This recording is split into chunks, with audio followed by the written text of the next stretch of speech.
Hello, everyone, and welcome to Who Should Win These WWE Events in 2024. So, we're going to be looking at the Royal Rumble, Elimination Chamber, WrestleMania's main events, and Money in the Bank. And we're going to be looking at who I think will win, not who I want to win. I could say LA Knight, Drew McIntyre to win the Rumble, even when I know they're probably not going to be doing that because booking wise, it doesn't make much sense.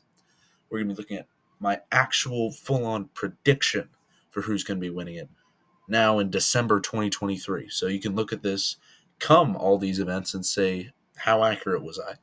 I will also be picking, in the case of WrestleMania's main event, the winner, not necessarily just the people competing.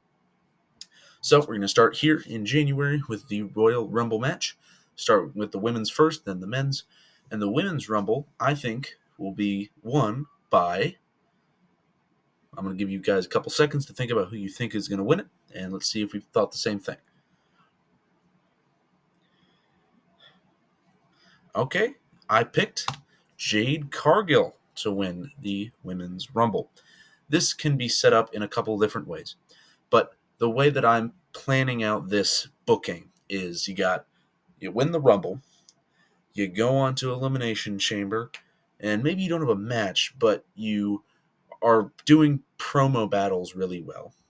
Then you go on to WrestleMania and you face and beat Rhea Ripley for the Women's World title. And maybe you can have it be a hard-fought, long match. You can do whatever you want with the match itself.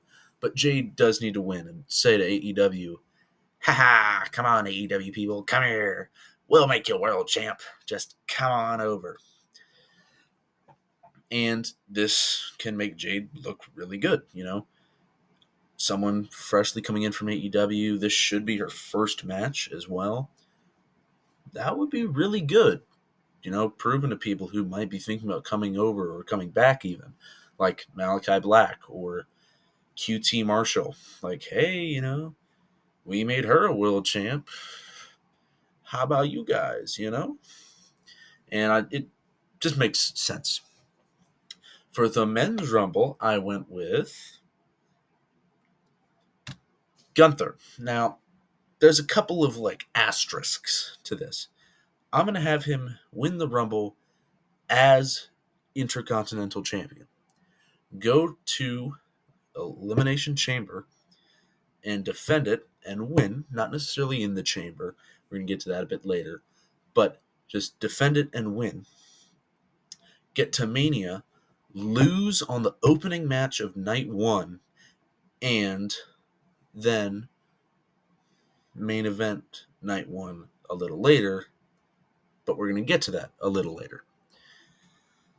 So, Gunther, basically the same thing I said for Jade in terms of just winning. Make him look strong, make him look dominant, make him eliminate somebody like a big name at the very end. Can be Cody Rhodes, which would look really nice, Oh, Cody was so close to getting that world title shot again. Boo-hoo, what's going to happen? And then you can go on. Gunther picks Seth Rollins to face at Mania. And then you're like, oh, Cody might still have a chance at that world title, And then you can go into Elimination Chamber. But this is kind of Gunther's time to shine. You can have him be IC champ and Royal Rumble holder and de facto WrestleMania main eventer in future. Next up, we have Elimination Chamber. And Elimination Chamber, this one's a bit iffy. You could pick a lot of different things for this. However, I ended up going with the women's for Liv Morgan. I think it makes more sense for her to win the Chamber than it does to win the Rumble. The Rumble is like you look really dominant, or like you beat up a bunch of people and eliminate them and look really strong. That's the Rumble. The Chamber is you're able to survive this brutal Chamber and go to WrestleMania and potentially win a world title. That's what the Chamber looks like. And that's what it is.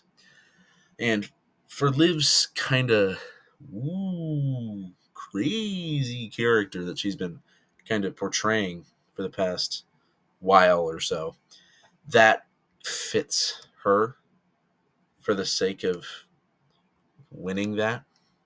because, like, when she lost the women's title, she was like, "Oh, Liv's smiling." I'm just gonna try and remember Michael Cole's commentary. "Oh, Liv's smiling. Oh my goodness, she's crazy." And then she like passed out.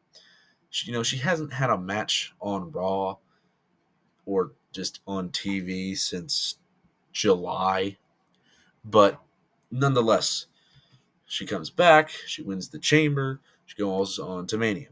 Now she will challenge Io Sky.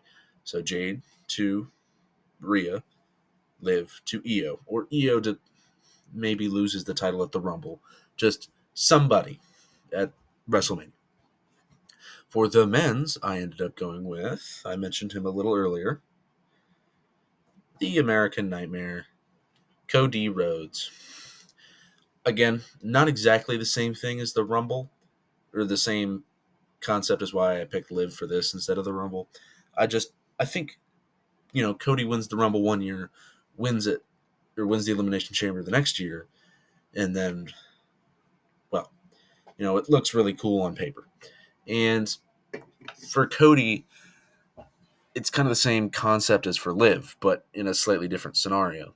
You want Cody to look strong, so you want him to be eliminated last in the Rumble and win the Chamber, probably starting in the first two, which would look really good for Cody Rhodes and make him look amazing going into WrestleMania. And that's what matters, really. Make Cody look amazing going into WrestleMania. So it makes the best sense booking to me. Next up, we're going to WrestleMania 40 in Philly. Now there's going to be 2 WrestleMania main events. Now I was thinking about putting a women's main event on here, but I just couldn't find. There's 2 marquee matches that should be the main events, but I will mention that both women's title matches I mentioned, Jade Rhea, Liv Io, or whoever's the women's champ, is what should be the main women's matches. Or possibly a triple threat for the women's title between Liv, Asuka, Io, and F it. Throw Asuka in there and throw Bayley in there. I already said Asuka. Kyrie. Throw Kyrie in there. Throw Bayley in there. Whatever. So, the actual main events for night 1, as I mentioned a little earlier, Gunther's going to lose the IC title in the opening match to Sheamus, whoever. And then he's going to go throughout the whole night, and there might be a couple promo segments of him just being like, "Oh, I am so mad with myself," in the backstage. But it's Ludwig Kaiser and Gio kind of like amping him up, like, "Hey, man, I know you lost the IC title, but you got this for the world title later tonight." He's like, "Okay." So comes the end of the night. Gunther comes out to face Seth Rollins for the World Heavyweight Championship and gets the W. I think we need, that big heel win night 1. And while he is a heel in story, everybody loves Gunther as a wrestler. Like, be honest, he's one of the highest rated wrestlers on cagematch.net, a great wrestling resource. If you look, he's a 9.55 out of 10. It's a very impressive stat line, and the man deserves a world title. For the other main event, as I mentioned, again, Cody Rhodes wins the Elimination Chamber and challenges for the second straight Mania for Roman Reigns, WWE Undisputed Universal Championship of the World, in a Titanic clash. Ha! Ha! And wins. I think that Cody needs to get this win. Roman's been champ way too long. Roman's been champ way too long. It's just really, really maddening to see Roman just be this champion that's never losing the title, and all of his matches are the same match over and over and over. Every Roman Reigns match is this. You get Roman versus competitor. Competitor looks good in the beginning. Oh, look at this. They're doing so well. Maybe they pop a finisher in. Bah! Then Roman, he spears him once or twice, slows the match pace down, beats him up for like 20 minutes.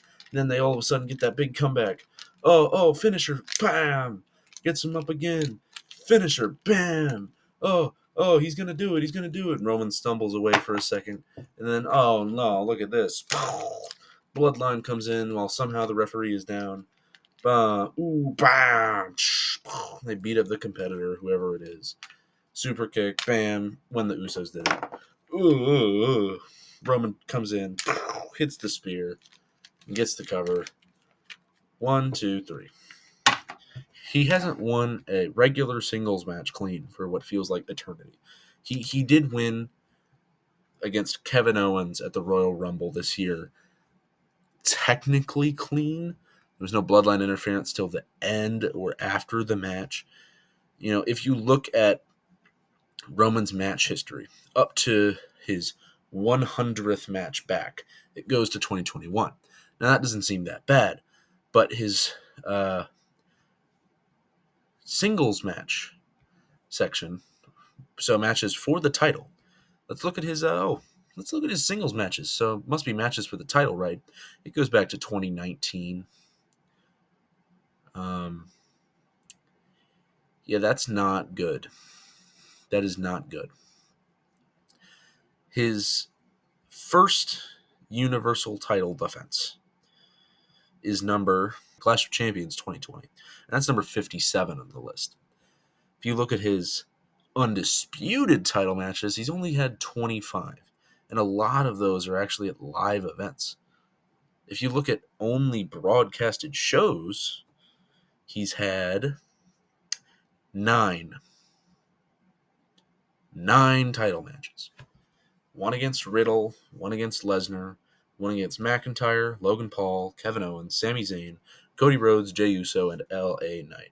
Yeah, the shortest of those being at the Royal Rumble.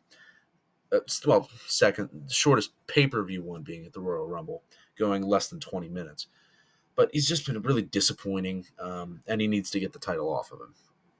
And we can get Mr. Cody Rhodes to hit that like 80 gazillionth crossroads. Bam. 1, 2, 3. And finally become undisputed WWE champ. So, that's my picks for who should win everything up to WrestleMania. There's one more, though. I just thought I would throw this in there. It's a little bit far away, but I just thought I would add it. Money in the Bank. So, Money in the Bank is built as this. There was a wrestler. They're a pretty good wrestler, either on mic, in the ring, or both. We should probably give them an opportunity for a world title or a marquee chance to look really good. You could say LA Knight here, but I think that LA has been pushed enough to get the US title at the Royal Rumble WrestleMania. So we're not going to give him Money in the Bank, but we're actually going to give it to somebody else. We're going to start with the women, though, as always, and that honor goes to Dakota Kai. I think that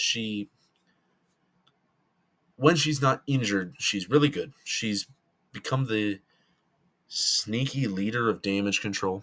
I wasn't able to watch SmackDown last week, or yesterday now, but I did see a few things about it, and Damage Control was looking weird. They left Bayley backstage. They only came out as a foursome. And Dakota fits really well. She was a great wrestler back in NXT. And if you're going with this storyline of Damage Control, if she gets the ability to wrestle again once she's no longer injured, she'd be a really good Miss Money in the Bank. The Aussie promos would be fun. The matches would be fun. And overall would be a pretty good Miss Money in the Bank. For the Mr. Money in the Bank, as I was mentioning, we're looking for a guy. Okay, he's pretty good. Good on the mic. Good in the ring. You know, he hasn't really been granted a world title opportunity yet, but he really deserves one, or at the very least a mid-card title opportunity. And we're going to give that to Mr. Chatty Daddy, Chad Gable. Chad has just been, as The Miz would put it, awesome.